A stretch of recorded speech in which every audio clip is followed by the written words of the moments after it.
Aloha, galera! Salve, salve! Sejam mais uma vez todos muito bem-vindos aqui ao podcast Surf 360 Hit 9, quase com 10 episódios já. Um grande abraço mais uma vez a todo mundo que nos acompanha pelo nosso canal no YouTube e também através do Spotify. Já peço que você se inscreva aí nas nossas multiplataformas para não perder absolutamente nada do nosso conteúdo, cobertura das etapas, do circuito mundial, do Challenger Series, também das competições brasileiras, tudo dentro do Surf 360. Hoje mais uma vez com um convidado especial que vai bater esse papo com a gente. Já estamos aqui nos estúdios da Live Sports e ao lado do meu bom e velho companheiro Thiago Blum, o aniversariante da semana. Tudo bem, Blum? Grande abraço a você, aloha. Obrigado, Mal, pessoal ligado aqui no nosso podcast. O convidado de hoje, Mal, é especialíssimo. A gente sempre traz bons convidados aqui, né? Mas o de hoje realmente é um cara que eu respeito demais, que eu admiro muito, que além de ser um dos principais surfistas do Brasil, atualmente, ainda em atividade, mas também na história, mas é um cara incrível, que com certeza vai trazer muita sabedoria pra gente, muito conhecimento, vai ser um papo riquíssimo. Miguel Pupo, número 6 do mundo no ano passado, e só não está entre os melhores do mundo de novo porque teve uma lesão, e a gente vai tratar dessa lesão também, está se recuperando para voltar forte demais mais uma vez em 2024. E tudo que você disse sobre o Miguel, eu assino embaixo. Em 2019, eu fui até Maresias para conversar um pouquinho com o Miguel, com o Samuel, com o grande Wagner também, fui muito bem recebido pela família Pupo.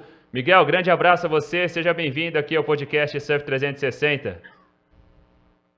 Pô, obrigado pelo convite, feliz de estar aqui com vocês. Parabéns, né, Thiago? Feliz aniversário atrasado. Valeu. Mas tô feliz de estar aqui junto com vocês, com certeza. Bom, para a gente começar, Mal, acho que vamos começar pelo atual momento do Miguel. É um pouco difícil para quem é atleta, principalmente de alta performance, teve uma lesão em Peniche durante a competição lá em Portugal, não pôde competir na Austrália, em Bells e Margarete, fez uma cirurgia e está se recuperando dessa cirurgia no tornozelo. Miguel, como é que está essa recuperação? A gente sabe que é duro, né? É um trabalho bastante árduo, mas está indo tudo bem? Como é que está indo? Cara, tá indo bem, né? Recuperação de lesão é sempre um processo longo, demorado, mas uma das minhas virtudes é a paciência, então eu tô me lidando bem com isso, tenho bons profissionais aqui perto de mim, né? Tenho o Alceu Kogut, fisioterapeuta, a Bruna Grano, que estão cuidando de mim. Eu tô indo na fisioterapia das 9 às 11, das 2 às 5, e tô morando lá praticamente. Tô vendo mais eles do que minha família. Faz parte agora do processo de recuperação. E mesmo com a lesão, né, Miguel, a gente ainda viu que você tentou competir primeiramente em Bells, depois até seguiu na Austrália para tentar a Margarete. Como é que foi também essa sua análise, né, essa autoanálise de talvez seja melhor agora não me esforçar e talvez não estourar um pouco mais aqui, parar, me recuperar 100% para depois voltar? Como funciona também essa decisão? Porque eu imagino que seja um tanto quanto difícil, né, no momento decisivo ali da primeira metade do calendário, você tomar essa decisão de ter que ficar ausente das 2 etapas da perna australiana. Eu cheguei para a Austrália, a minha fisioterapeuta foi comigo, e basicamente minhas chances eram pequenas de competir, mas a gente sabia que eu precisava avançar apenas uma bateria para chegar nos 9.300 pontos, que foi o que classificou Rio Aida, Ian Gentil, Kanoa Igarashi. Acho que 3 ou 4 atletas classificaram com essa pontuação, e eu sabia que ia ser mais ou menos por aí. Então o nosso objetivo era ir do jeito que estava e tentar avançar essa bateria. Mas aí chegando lá a gente tentou surfar e estava muito difícil. A gente analisou as ondas, eu estava com muita dor, e um dia antes do evento eu fui surfar e o Adriano me acompanhou, né? O Adriano de Souza, meu treinador, e a gente analisou e viu que eu não era capaz de vencer uma bateria ou de avançar uma bateria. Então foi onde a gente decidiu sair fora do evento e voltar para casa. E aí, qual que é o plano agora, Miguel? Em que estágio que você está? É um estágio pós-operatório, começando a recuperar? Existe uma previsão para voltar a treinar primeiro a fisioterapia mais pesada e depois, existe uma previsão para voltar para a água, não? Então, na verdade, a gente achou que eu ia voltar da Austrália, ia estar praticamente recuperado no final de Margaret, mas foi aí que a gente descobriu que minha lesão era mais grave do que a gente esperava.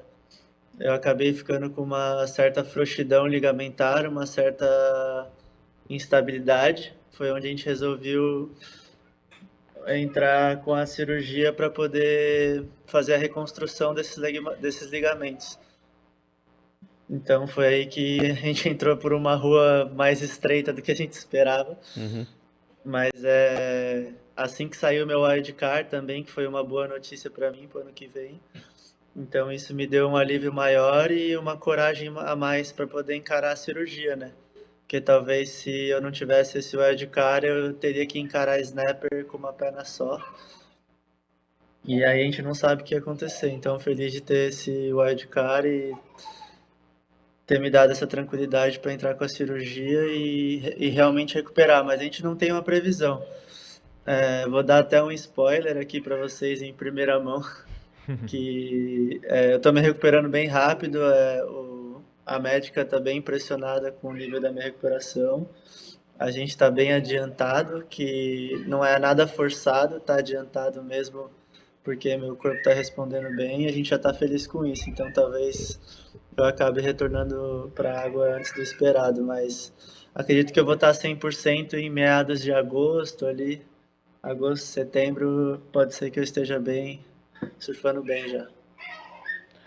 E Miguel, a gente sabe muito a história da sua família, todo mundo sabe, né? Que é uma família 100% surf, o Maurício falou aqui do seu pai, Wagner, Samuel. O que foi mais difícil em Margarete para você? Não poder competir e abrir mão dessa possível vaga que você teria, que você já disse que você vai ter por conta do wildcard, ou deixar o Samuel, entre aspas, sozinho e tendo que passar pelo que ele passou? Você sofreu muito no momento quando o Samuel ficou fora também dos 22 classificados? Cara, eu sofri muito já o ano passado com esse corte, porque da nossa equipe ali, eu, o João, Samuel e o DVD. Ano passado a gente perdeu o João e o DVD, já foi bem sofrido. E esse ano foi os papéis invertidos ali, né, João e Samuel. E cara, doeu bastante. Doeu assim. Mas ao mesmo tempo, com a lesão, me botou uma outra perspectiva. Que eu falei pro Samuca de tipo, cara, você tá saudável para defender sua posição. Você tá saudável para poder retornar ao tour. E isso vale bastante já. Eu acho que eu tô sofrendo isso agora, de estar lesionado e não tive a oportunidade de defender meu lugar em Margaret e em Bells. E acho que isso me doeu bastante, mais do que a incerteza de ter o wildcard. Eu acho que você tá lá e não ter a chance de defender o seu lugar é bem dolorido. Então acho que isso foi o que eu tentei passar para ele. Você tá saudável, você tá surfando bem, você tem a chance de defender o seu lugar. E assim que ele caiu, eu falei, cara, você tem a chance de voltar. E aí, snapper era a melhor oportunidade para ele. E aí ele converteu numa vitória, né? Foi incrível, Foi uma resposta muito rápida, né? Acho que até mentalmente fez muito bem para ele, né? De poder ficar na Austrália, já competir, já ter essa vitória. E legal também com a presença do João, né? Que o ano passado foi o contrário, como você disse. O João, o tempo inteiro ali em snapper com ele, foi bonito demais de ver os dois comemorando a vitória. E agora são mais 4 etapas, né? Ele precisa de mais alguns bons resultados, mas tem uma grande chance de voltar já no ano que vem.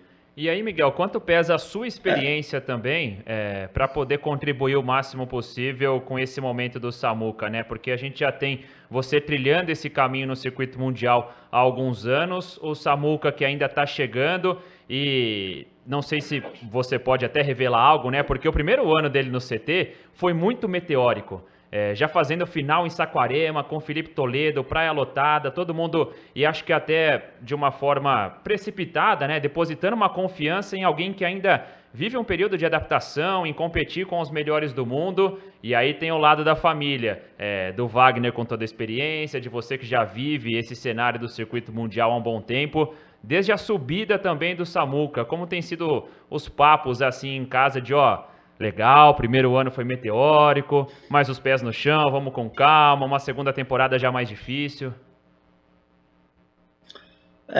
Acho que no primeiro ano ali dele, ele teve uma enorme vantagem por ter eu ali do lado, principalmente ali no corte. Eu vi muitos atletas se perdendo com a pressão do corte e eu tava ali do lado do Samuca tentando manter essa calma dele e acabou dando certo. E esse ano foi um ano mais difícil para os dois, né? Porque ali na terceira eu acabei me lesionando e fui embora para casa e ele estava precisando de resultado, ficou lá competindo. Mas eu acredito que é uma boa aprendizado para ele, porque no final das contas é você que entra no mar, é você que compete, então é bom ele aprender a fazer as coisas sozinho também. E acho que esse é o ano dele de aprender tudo isso, de aprender a se virar sozinho, aprender a competir, aprender a virar o jogo como ele virou em Snapper. E foi legal de ver o João também, só voltando nesse assunto, que quando o João caiu, a gente estava lá em Snapper para dar apoio para ele, tanto eu quanto o Samuel e o DVD. A gente estava dando apoio pro DVD também. E foi legal que com tudo que aconteceu, o João manteve a cabeça no lugar e não deixou subir a cabeça, né? E estava lá para apoiar o Samuel. Então isso mostrou uma força mental do João de reconhecer quem são aqueles que estavam com ele quando estava tudo em baixa, né? A imagem do João comemorando após o título, quando ele já invade a água ali, incrível. E é coisa de irmão mesmo, né? É. Não de sangue, mas é coisa de quem já percorreu um bom caminho junto também, quem sempre esteve ali lado a lado. Foi de fato espetacular ter visto essa imagem do João comemorando o título do Samuca. Ô Miguel, daqui a pouco a gente vai voltar mais, falar mais de Saquarema, lembrar um pouquinho dessa segunda colocação do Samuel e também lembrar do ano passado, porque a gente está às vésperas já de Saquarema. Mas Miguel, você é um cara que tem boa memória, não? Bastante. Tem bastante? Então eu queria que você fizesse uma síntese em algumas palavras ou em umas frases aí, como é que foi o seu dia 19 de agosto do ano passado? Você lembra que...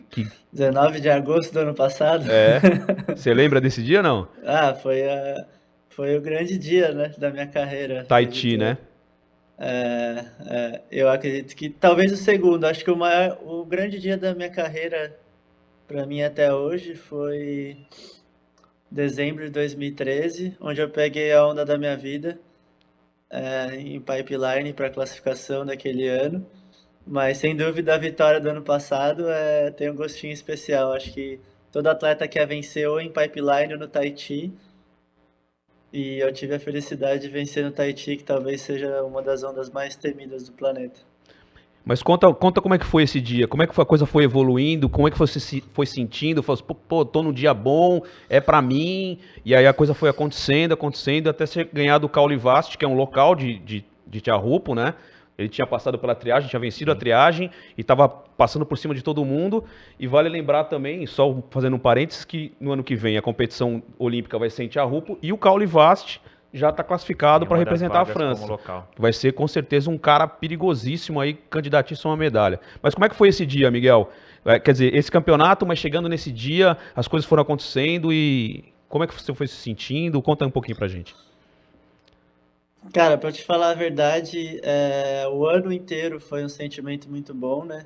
E eu acredito que o que eu senti no último dia do evento, eu senti 2 a 3 vezes naquele ano que eu iria vencer o evento. Em algumas etapas anteriores eu sentia aquela coisa que o atleta sente, que as coisas estão dando certo. E infelizmente eu acabei não vencendo, então eu fiquei com esse sentimento engasgado ao longo do ano. E em Tiahupo foi onde eu não pensei em nada, cara. As coisas foram acontecendo. Acordei naquela manhã bem relaxado. Eu já sabia que eu não tinha mais chance do top 5. E então eu só queria mesmo concretizar o trabalho duro. E acabei falando, cara, preciso vencer aqui agora para validar esse trabalho que eu fiz. E as ondas foram vindo também, as táticas foram dando certo. e eu caí apenas em uma onda o evento inteiro. Eu caí numa onda na semifinal e foi a única onda que eu caí, então foi 99% de aproveitamento, foi quase um evento perfeito para mim. E feliz de ter colocado uma performance tão sólida, né? Acho que a gente pode contar nos dedos atletas que venceram o evento caindo apenas em uma onda. Não, vamos esquecer essa onda aí também, Miguel. Foi 100%, o evento foi perfeito. Sem essa queda aí, a gente deixa pra lá, a gente finge que nem aconteceu. Mas como é que funciona isso, Miguel? Você disse agora, né, a sua expectativa, a sua preparação no dia. Como é que funciona isso de não ter nada na cabeça, né? De você estar relaxado, porque a gente imagina aqui do lado de fora que quando você está no circuito mundial competindo com os melhores, você tem que lidar com uma pressão muito grande. Você já sabia que não havia mais a possibilidade de chegar à disputa do Finals, o top 5, talvez isso tenha ajudado a entrar um pouco mais leve na água, talvez sem tanta responsabilidade. Como é que funciona isso para um atleta da elite, de meio que talvez até desligar a chavinha, deixar a mente vazia, só entrar na água e curtir? Na verdade, eu tava mais triste, assim, né? Porque eu sabia que não tinha mais chance e era um objetivo meu para esse ano. E, e então, na real, era um pouco de relaxado, um pouco de triste. E ficou rolando uns on-road ali por conta do vento. E aí eu fiquei ali me alongando, assistindo as baterias e contra o Cano, inclusive, minhas quartas de final. E ele sim relaxou, né? Porque ele entrou no top 5, entrou na água bem relax, assim, aí eu aproveitei essa oportunidade para avançar, e aí logo em seguida peguei o Caio, aí já rolou aquela rivalidade brasileira, e aí cheguei à minha primeira final, né? 10 anos de WCT, nunca tinha chegado numa final, e aí eu vi a chance de botar minha mão no troféu, né? E o Cauli me impregnou ali no começo, mas eu fui ombro a ombro. Eu sabia que era a minha oportunidade de agarrar esse troféu e ele tá novo, né? Acabou de chegar da triagem. E eu falei, meu, tô aqui há 10 anos, isso aqui vai ser meu hoje e agora. E não deixei Respeita a passar. minha E foi história, onda a né? onda, foi tubo a tubo. Você é local, mas respeita a minha história, pô, Contra né? um local, ainda fez barba, cabelo e bigode, né? Total, Para não total. restar dúvida alguma da grandeza do título. Outra coisa, Miguel, como é que você lidar com as derrotas? Você consegue lidar bem? É uma coisa que se passa rápido na sua cabeça? Você já vira uma página? Ou você sofre, fica pensando, pô, aquela bateria, se eu acertasse aquela manobra, se eu tivesse feito isso, se eu tivesse feito aquilo? Você fica remoendo muito ou você é um cara que, não, acabou aqui, pô, fechei essa página, vou pra outra já pensando na frente? Cara, depende das derrotas, assim. Acho que tem derrotas que são mais dolorosas, naquelas baterias duvidosas, são as que mais vivem comigo, assim. Talvez eu tive derrotas em 2016 que eu vivi a derrota até 2019. Sério. Tipo, relembrando a derrota, por que que a nota não saiu. E Travou. Deu uma Opa, travada. tivemos um... Voltou, Agora voltou. voltou. Tivemos um probleminha rápido de conexão com o Miguel, mas já tá de volta. Pode continuar, Miguel. acho que isso me atrapalha bastante, porque eu sou muito autocrítico, né? Eu sempre fico me criticando bastante quando eu erro manobra, quando eu erro prioridade. E tem sido umas coisas que eu tenho que trabalhar, esquecer mais rápido e sempre olhar para frente. Eu acho que isso que o Adriano me ensinou muito no ano passado e continua me ensinando. Mas isso também foi algo que me levou a elevar meu talento pro nível que tá, né? Essa crítica que eu tenho comigo mesmo, de querer melhorar, de querer fazer as coisas perfeitas. E isso me trouxe aqui, mas ao mesmo tempo às vezes acaba atrapalhando. Mas é isso. Acho que a vida de competidor é muito mais mental do que qualquer outra coisa. Você citou a derrota do Samuel e a virada rápida que ele teve em Snapper. Você acha que se aprende mais na derrota do que na vitória? Ah, sem dúvidas, porque no surf você pode fazer tudo errado na bateria e a onda vir para você e você vencer, mas isso não quer dizer que você tá certo, né? Então, acho que quando você perde, eu consigo analisar as ondas, analisar os erros. Hoje, com o Adriano no tour aí, viajando com o Léo, a gente consegue analisar tanto as minhas baterias quanto as do Léo e pontuar algumas coisas que poderia fazer ou não fazer. Mas, ao mesmo tempo, tem o instinto, né? Lá na hora pode acontecer algo diferente, pode vir uma onda melhor atrás. E a gente não tem controle de tudo isso. Acho que isso é o mais difícil de aceitar no surf, né? E Miguel, Você fazer tudo certo e às vezes a onda não te escolher. Você tem citado algumas vezes aqui na entrevista já essa parceria com o Adriano, né? O quanto essa experiência também, né? Apesar da sua própria experiência já de mais de 10 anos no circuito mundial, ter ao seu lado um campeão mundial. Como é que foi firmada essa parceria de vocês também? Como é que foi essa conversa de, aproveitando, né, que ele estaria acompanhando também o circuito mundial com o Léo Fioravante, de você também trazer o Adriano de Souza para o seu lado para poder contribuir? Foi muito bom, porque, como você falou, eu tenho 10 anos de CT, já 11 na verdade, e, e tenho muita experiência, mas eu nunca consegui transferir isso para a água, ou isso para as ondas, para as notas, e o Adriano me ensinou esse caminho, né? Me ensinou como transferir tudo que eu sei e colocar na bateria. E isso foi muito bom para mim, porque me ensinou bastante. E eu consegui finalmente, talvez, atingir as expectativas que todo mundo tinha em cima de mim, do meu talento dentro do WCT. E finalmente alcançar aí a marca de top 6 do mundo. Até hoje, abrir o ranking aqui e olhar, eu não acredito muito que aconteceu, porque eu fiquei 10 anos tentando alcançar essa expectativa que eu tenho sobre mim mesmo, sobre os outros, e finalmente concretizar e provar que eu pertenço a esse lugar e meu nome pode estar lá em cima também. E Miguel, quando a gente termina a temporada de 2022, né, mesmo você não classificando ao WSL Finals, você encerra essa temporada como o terceiro melhor brasileiro do ranking, né, só atrás do Felipe Toledo, que foi o campeão mundial, e do Ítalo Ferreira. O quanto você abriu essa temporada de 2023 também, Miguel, pensando em Olimpíada, né? Porque você venceu, o Blum falou há pouco, né? Você venceu uma etapa no palco da próxima edição dos Jogos Olímpicos, quando a gente fala de surf, né? Lembrando que a Olimpíada será em Paris, mas a disputa do surf em Chopo era algo que você trazia para essa temporada também, terminando ali como o terceiro brasileiro do ranking. E há a possibilidade agora na Olimpíada de 2024 de 3 atletas por país, depende de uma combinação também com o ISA Games. Era algo que você tinha de expectativa, ainda mais depois de um título, uma conquista tão especial no palco da próxima edição dos Jogos Olímpicos no surf? Sem dúvida. Talvez o maior motivo das minhas lágrimas na lesão e de ter que sair do ano, né? Sair do ranking praticamente foi desistir desse sonho, né?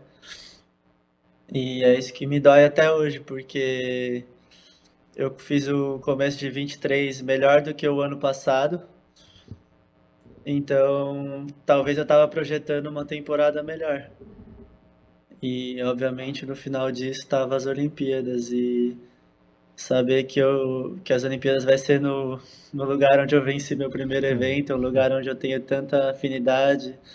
Acho que talvez no lugar onde meu talento aflora mais ainda.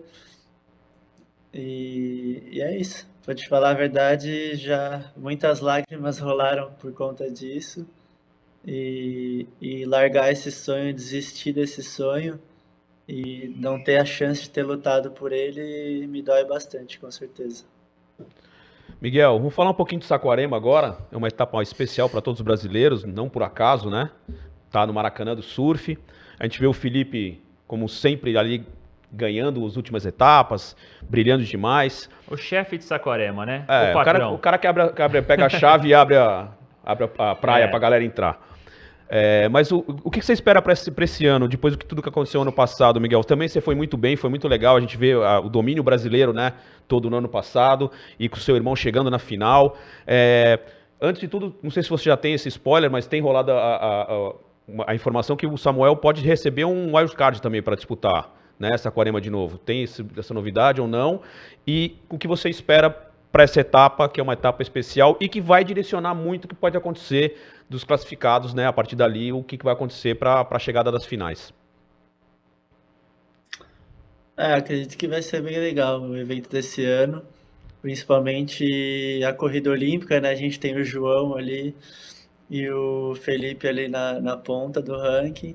A gente sabe que o Gabriel realmente sonha com essa vaga também, ainda mais sendo em Chopo. Exato. O Saquarema vai ser muito importante, tanto para o Brasil quanto para esses atletas, principalmente para o Gabriel, que vai ter que virar o jogo nessa etapa. O João vai ter que defender a posição estando em casa. E vai ser bem legal. Acredito que o Samuel vai participar, a gente não tem notícia ainda, mas a gente sabe que o convidado é sempre o melhor ranqueado da região no Challenge Series. E o Samuel é o top 3, né? Então a gente imagina que tudo esteja apontando na direção dele.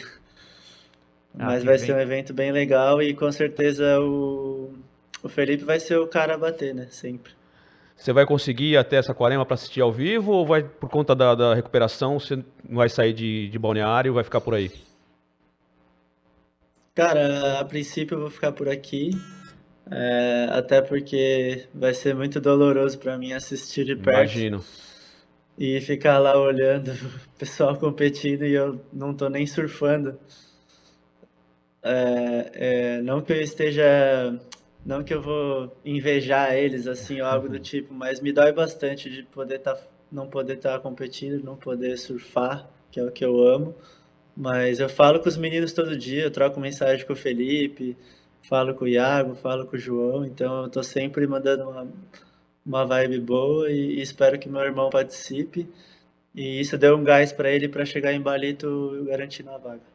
A atmosfera é diferente mesmo, Miguel, quando a gente fala do Maracanã do Surf, com praia lotada praticamente todos os dias, né? Não importa se seja um dia de semana ou fim de semana, a praia tá sempre cheia, abarrotada de brasileiros. Essa atmosfera é diferente mesmo? O que vocês sentem? Cada um acho que sente de um jeito, né? É muito individual esse sentimento, mas para mim sempre gerou muita pressão de eu querer performar o meu melhor na frente dessa galera. Isso acabava me fazendo errar bastante. Então eu tive poucos bons resultados no Brasil, o que me dói um pouco no coração também. Mas eu acho que o Felipe sabe fazer isso bem. Ele se esconde ali no Rio, né? Você praticamente não vê ele durante todo o evento, ele só aparece na hora da bateria.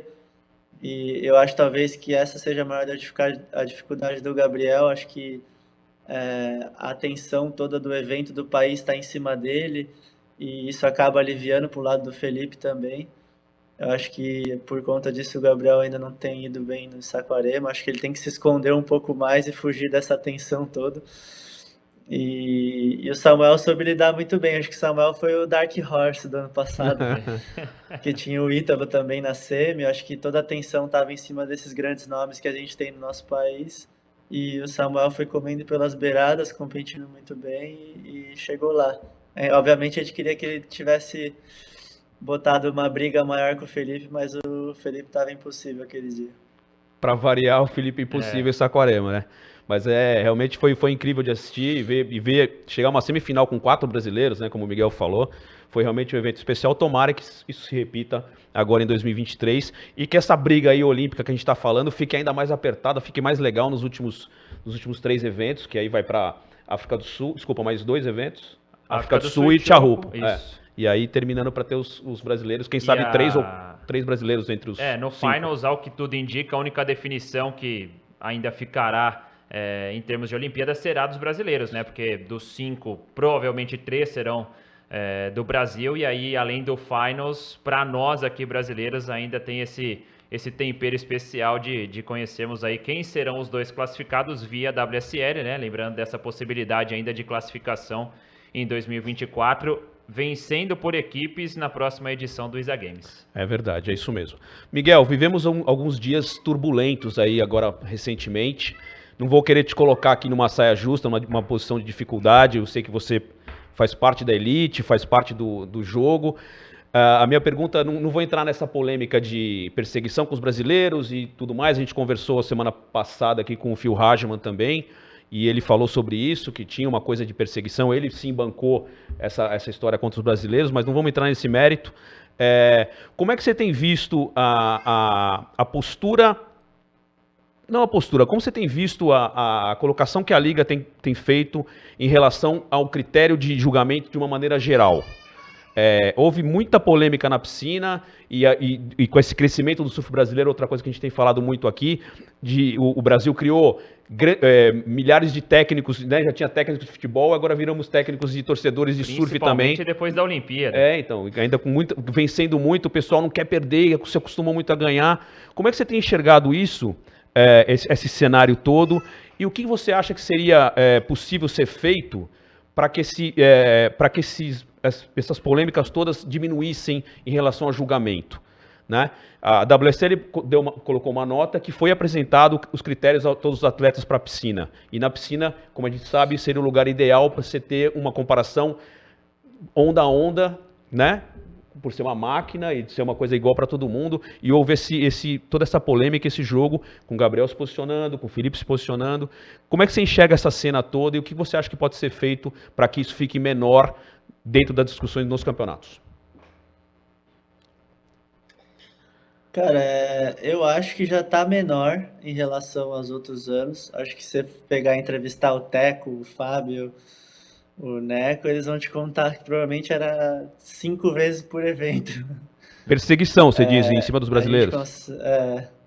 Não, até erro de nota. Acho que tanto contra quanto a favor.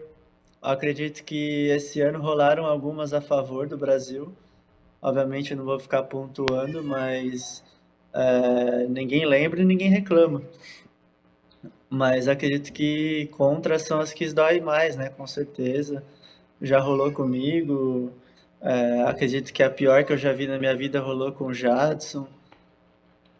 E rola, cara. Acho que é do esporte. Apesar de ter o critério ali e a piscina ser uma onda onde você consegue comparar manobra a manobra, onda a onda, tem coisas do surf que tem que ser levado em consideração. Às vezes, né, por exemplo, o tubo ali na piscina não é tão irrelevante, mas se o João sai de um tubo daquele contra o Ítalo ali, ia ter que ser levado em consideração, porque é algo extraordinário.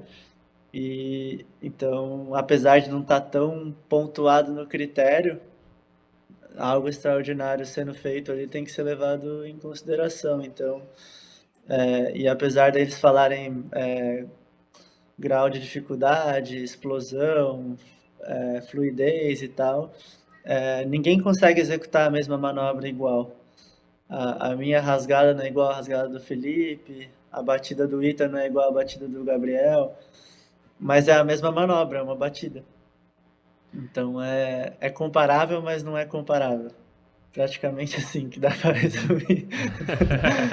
Porque é uma manobra, mas não é a mesma manobra. E talvez esse novo público de surf que a gente tem aqui, os novos técnicos, se apegam a esse lance do aéreo, que o cara voa, tem que ser mais nota. Mas a gente sabe que tem rasgadas e laybacks que o Felipe, que o Ethan dá, que às vezes vale mais que um aéreo, porque são muito difíceis de fazer. Então, realmente só quem, né, assiste surf há muito tempo, acompanha ou é técnico de verdade, consegue pontuar certinho a qualidade das manobras ao invés dos aéreos, enfim. Mas acredito que foi muito bom o Felipe, o Gabriel e o Ítalo se manifestarem, porque eles foram prejudicados. Acredito que quando o Jadson, eu ou alguém foi prejudicado, os grandes nomes não se manifestaram. Acho que isso é legal, os grandes nomes se manifestarem quando eles são prejudicados também. E o esporte é individual, então a galera às vezes cobra a defesa geral da equipe, mas isso não é uma equipe, né? Não tem como você sair em defesa do cara que vai ganhar de você na próxima bateria. Então é complicado essa história. Então, era aí que eu ia chegar. A questão do progressivo, nem sempre o progressivo é um aéreo, né? Às vezes o cara pode fazer um surf progressivo sem dar um aéreo, sem fazer uma manobra espetacular visualmente para quem é leigo, vamos dizer, ou para quem não entende tanto. Então, o comentarista Miguel Pupo, o cara que começou também como comentarista, né, na Olimpíada, Sim. ao lado do Alejo, a gente conversou com o Alejo também esteve na transmissão, né, da piscina para o Sport TV. O comentarista Miguel Pupo concorda que esses 3 caras... O Felipe perdeu porque errou as direitas, né? Acho que a derrota do Felipe foi mais compreensível. A questão mais foi em cima da... A reclamação do Felipe não foi nem tanto sobre a piscina, né? E sim sobre etapas anteriores. Já. Então o comentarista Miguel Pupo acredita que Gabriel e Ítalo sim foram prejudicados na etapa da piscina. Acredito que sim, cara. Talvez não pelos juízes, mas talvez pelo nível de surf que eles apresentam ser tão alto que eles criam uma régua, na verdade, lá em cima, e quando eles não batem essa régua, às vezes o score não vem. E eu acho que é o maior problema, assim, de você ser julgado contra você mesmo, não contra o seu adversário. E isso é complicado. E eu acredito que o nível do Gabriel na piscina estava muito bom, mas eu também senti que não estava tão alto quanto os outros anos. E então é comparável, né? Ele com ele mesmo, com as outras apresentações dele. E às vezes até brinco com a galera, quando tem um Hulk no tour, ele não tem algo comparável do ano anterior. Então parece que sempre sai a nota, ele sempre vai bem nos eventos.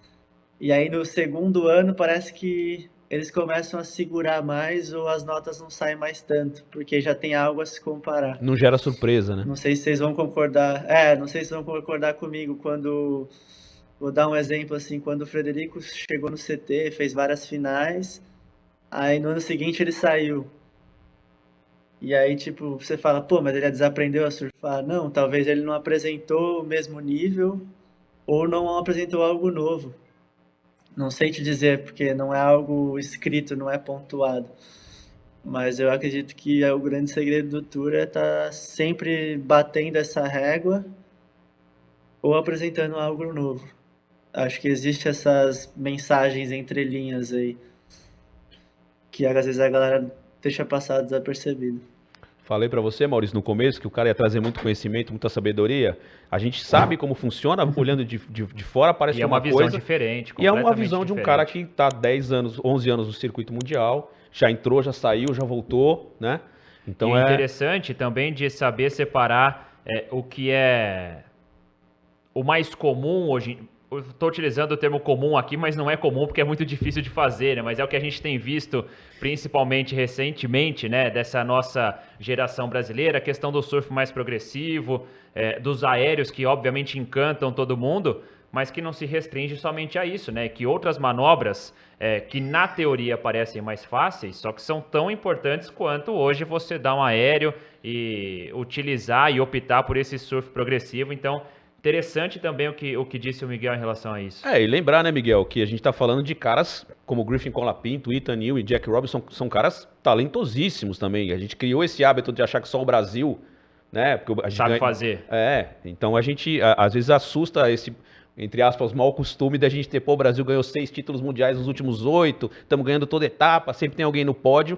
Mas a gente tá falando de outros caras com muita capacidade. E aproveitando, Miguel, você acredita que são esses 3 caras que eu citei que são os mais perigosos para enfrentar os brasileiros? A gente vê o John John um pouquinho mais para trás esse ano. Quem se apontaria como o principal adversário para tirar o título do Brasil esse ano em 2023? São esses nomes aí que você falou mesmo, porque eles estão sendo criados, né? O talento deles está sendo forjado a ferro e fogo, né? Porque imagina você ser a geração que está vindo dos Estados Unidos, da Austrália, que são grandes potências, para bater de frente com a geração do Brasil, que é essa que a gente conhece. Então esses meninos têm que ser muito fortes mentalmente e tanto no surf também, tem que estar bem treinado. Acho que o Brasil reinventou o surf mundial, tanto dentro d'água quanto fora d'água. Você vê os brasileiros sempre muito bem treinados fisicamente, a gente está sempre acompanhado por fisioterapeuta, então isso a gente está elevando o nível do esporte. E você vê que os gringos estão começando a seguir esse caminho e esses meninos são muito perigosos porque eles estão sendo criados enfrentando os monstros, né, do surf mundial atualmente.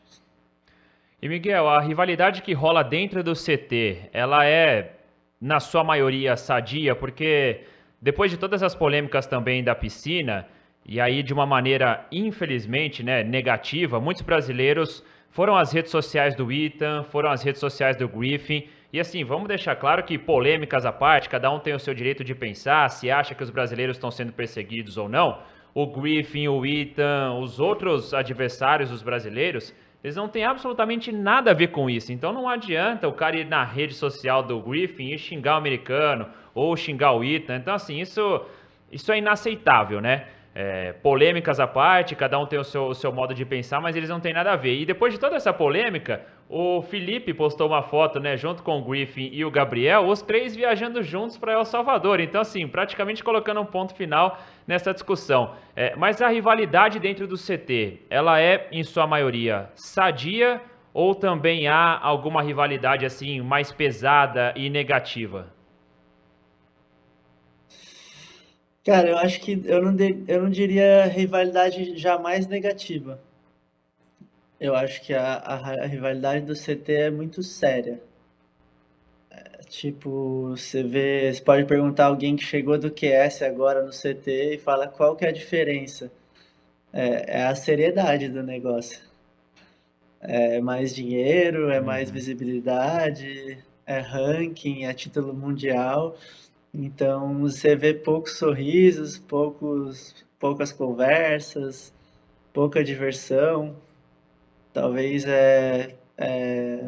personagens que a gente conhece que são mais alegres e mais descontraídos. Você fala, pô, esse cara não desponta no CT, o que acontece? Talvez ele não esteja levando tanto a sério quanto é o negócio. Acho que é isso que acontece às vezes, mas acho que jamais negativa. Tanto é que a foto ali comprova isso, né? A galera se matando nas redes sociais, enquanto o Felipe, o Griffin e o Gabriel estavam comendo castanha e dando risada no avião, enquanto a galera se matava na internet. Eu acho que isso é a maior prova de que não tem nada a ver com os atletas, não existe nada pesado e nada negativo. Então, até para o pessoal se acalmar, porque enquanto vocês se matam na internet, os realmente afetados estão lá curtindo, conversando e estão bem de boa. Ah, legal te ouvir sobre isso, né? Essa diferença mesmo e exaltando essa rivalidade mais séria, porque obviamente cada um ali tá correndo atrás do seu. Trabalho, E né? hoje é um trabalho, e hoje há uma exigência muito grande em termos de entrega de resultado, pela questão dos patrocinadores, tudo que você também precisa corresponder ao investimento que é feito. Então, esse ponto da rivalidade séria, eu achei legal o Miguel destacar também. Mas vocês viajam bastante, né, Miguel? Não só no CT, mas também para a disputa do Challenger, enfim, até das competições continentais antes dessa disputa para decidir quem é que vai para o CT na próxima temporada. Mas vocês sentem que os brasileiros incomodam e esse domínio que a gente tem do Brasil nos últimos anos, e aí eu não digo em relação aos adversários, aos atletas, mas de uma forma geral nas competições, para alguns países que vocês vão. Você acha que tem hoje esse fato dos brasileiros incomodarem pelo fato da gente ter tomado conta do surf? Acho que incomoda, sim. Acredito que tem que incomodar, porque eles dominaram o esporte por muito tempo, né? Americanos e E, australianos, e a principalmente, né? gente, sem dúvida, mas eu acredito que essa geração nova, eles ficam incomodados e mais admiram e mais tentam copiar, assim. Você pode até ver os australianos talvez mais unidos hoje em dia, mais felizes. Você vê o Conor Lee, Jackson Baker, o próprio Ethan, todo mundo dando junto, dando risada, até junto com a gente também. Acho que essa amizade é até diferente da geração passada, que eu vivi com, né, Parco, Mickey, Tage e não tinha tanto essa interação do circuito por inteiro. Acho que hoje o circuito é muito mais legal, assim. Existe um respeito muito maior entre os atletas, uma união muito maior, uma felicidade maior, apesar da seriedade. E eu acredito que incomoda sim, mas isso é bom. Acho que tem que incomodar, porque isso vai fazer eles se mexerem também e criar uma rivalidade, criar novos surfistas que vão bater de frente com a gente também. E isso é bom. Acho que só vejo algo positivo em tudo isso. Mas deve incomodar mesmo, porque além de ganhar tudo, a gente está dominando as ondas deles, né? Acho que isso é o que deve mais incomodar.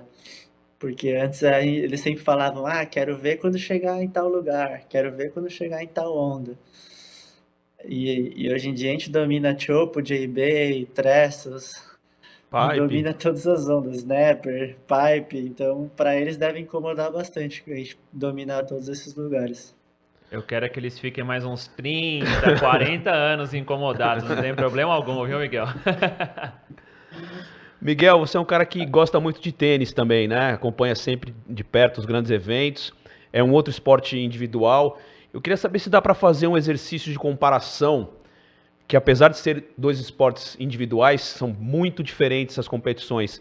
Como a competição no surf é individual e, e no tênis, por exemplo, você consegue interferir no jogo do outro, né? E como que no surf dá para interferir no trabalho do outro? Porque, de fato, ali na grande parte, na maioria das vezes, você tem que fazer seu trabalho e tem que ser melhor que do outro e dificilmente você vai interferir no que o cara vai fazer, né? Quem faz é o melhor. Dá para fazer algum tipo de comparação entre esses dois esportes?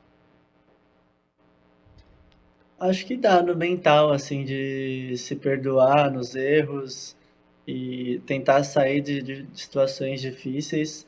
Mas no surf eu acho que dá sim também para influenciar no jogo do outro. No posicionamento da bateria, eu acho que se a gente for pontuar algo legal assim, você, você vê, eu acho que o Felipe deixou o Canoa por dentro agora em El Salvador, nas quartas de finais, e isso é um tipo de pressão. Porque ele deixou o Canoa por dentro, já pegou uma onda menor, já fez um set. Aí o Canoa se sentiu apressado, pegou onda ruim e ele já, pum, já fez 9. Então, de algum jeito, ele interferiu no jogo do Canoa. Então, acho É que uma isso coisa é o mais mais legal. tática. É um esporte assim. Não dá pra interferir, talvez, fisicamente, assim, né? Tocar no cara ou fazer Jogar o algo cara do para um lado tipo. para o outro, isso no mar dá para fazer, né? Mas Posicionamento e tudo mais. o tênis é mais Exato, direto até isso. bater braço a braço ali, né? Sim. O Felipe Acho que dá pra disse. bater. Como eu bati com o Cauli lá no Chopo, foi ombro a ombro Sim. se bater, né?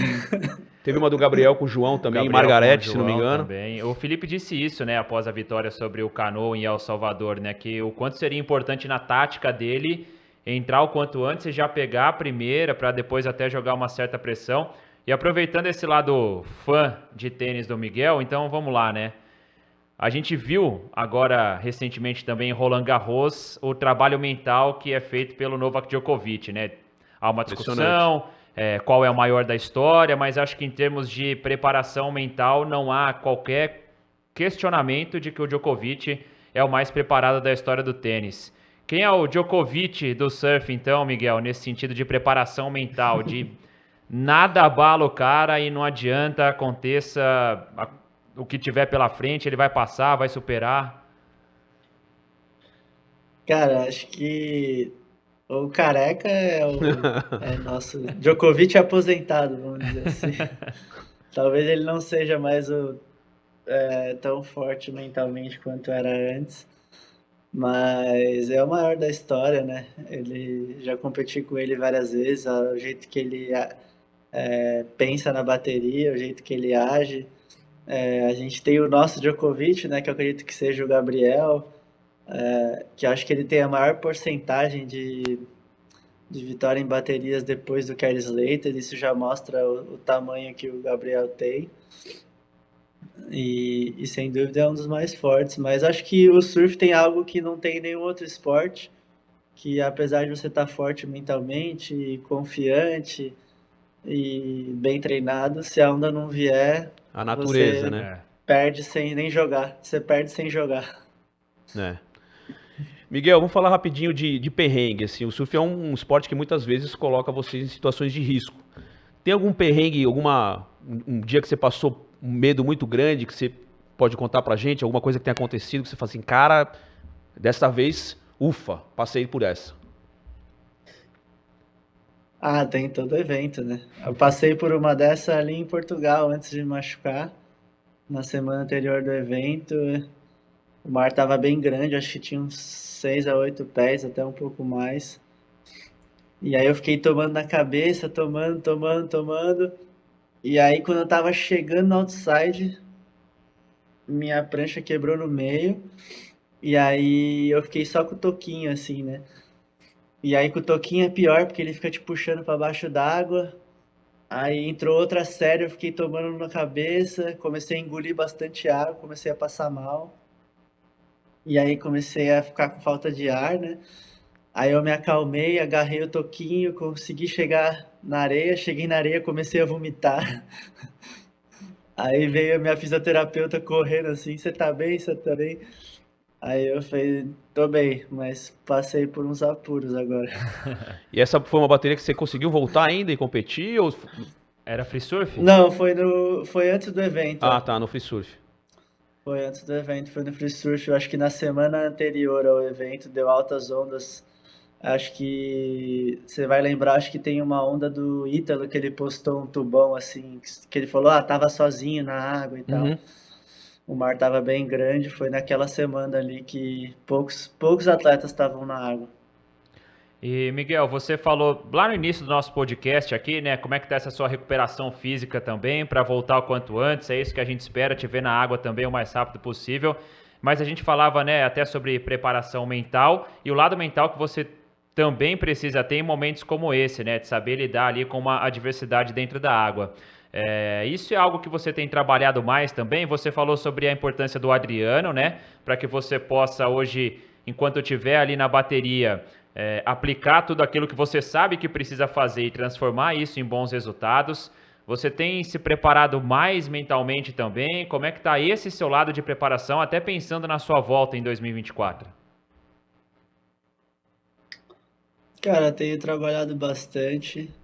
Eu tenho a doutora Lu do Instituto Mar Azul aí em São Paulo. Ela me acompanha desde os meus 12 anos de idade. Então já são 20 anos de acompanhamento com ela. E tem sido bom. Acho que para mim o mais difícil foi o que eu falei para vocês, largar esse sonho olímpico, largar essa vontade que nasceu dentro de mim após o ano passado. E isso foi o que mais doeu. Tirando isso, eu simplesmente aceitei. Aconteceu, foi um acidente. Fui para a cirurgia positivo. Tinha grandes profissionais mexendo no meu pé, então eu acredito no trabalho deles. E agora para mim tudo é bônus. Tô aqui com a minha família, ganhei praticamente aí um ano de férias e para estar com elas. E eu acredito que se eu tivesse oferecido esse deal aí para qualquer surfista do Tour, um ano de férias, praticamente todos aceitariam. Então, tô vivendo aí um momento muito especial de estar aqui com ela, de estar dormindo na minha própria cama e estar descansando e voltar ano que vem com gás máximo. Bom demais. Aproveite então esse período ainda de reta final de preparação física também para voltar o quanto antes. Eu só espero que o Miguel não tenha participado aqui do podcast Surf 360 achando que ele vai embora sem dar os palpites, né? Não, a gente, sem traçar o top 5 dele. Não pensou isso, fazer né? uma pressãozinha no cara, lógico. Né? E aí, Miguel, o que dá para apostar hoje, ainda faltando 3 etapas, Saquarema, J-Bay e Chopo. Quem são seus 5? Quem você apostaria para seus 5 em Trestles esse ano? No masculino. E torcendo para Tati no feminino, evidentemente. Ixi, vou ter que olhar o ranking aqui. Não, eu passo para você rapidinho.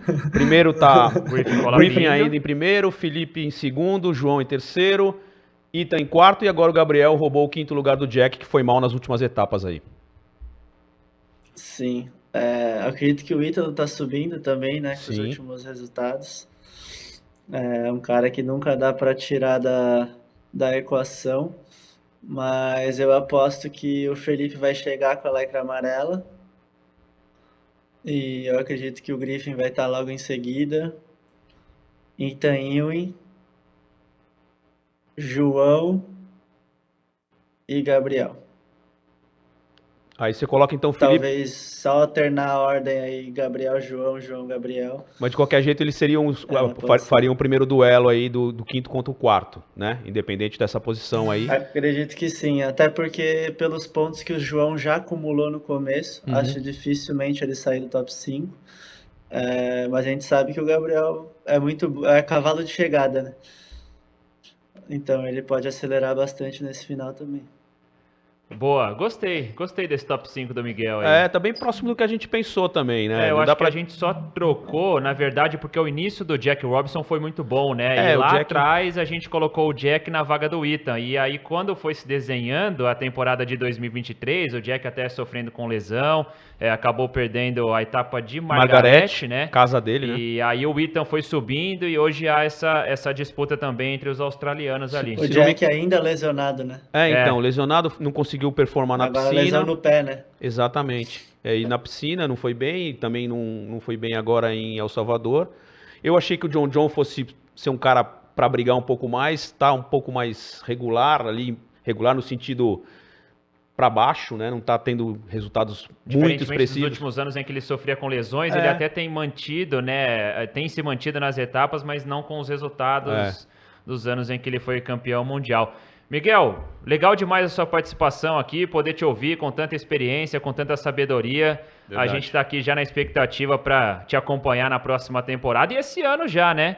Vai voltar ali, tomara, em agosto, já vai colocar o pé na prancha, vai voltar para a água, a gente vai estar acompanhando tudo e sempre na torcida aqui também, viu, Miguel? Grande abraço a você, obrigado pela participação. Valeu, um abraço, tchau. Valeu, Miguel. Miguel Pupo, nosso representante brasileiro também no circuito mundial, nosso convidado do Hit 9 aqui do podcast Surf 360, mandando um abraço especial aos nossos companheiros aqui da Board House Brasil, sempre com essas pranchas iradas aqui no nosso cenário. Então, todas as sextas-feiras, nosso podcast Surf 360 no YouTube, também no Spotify. Já deixe o seu like, se inscreva nos nossos canais, ative as notificações para não perder absolutamente nada. E semana que vem estaremos de volta então. Fechado, Thiago Blum? É isso. Valeu, grande abraço a todos. Aloha!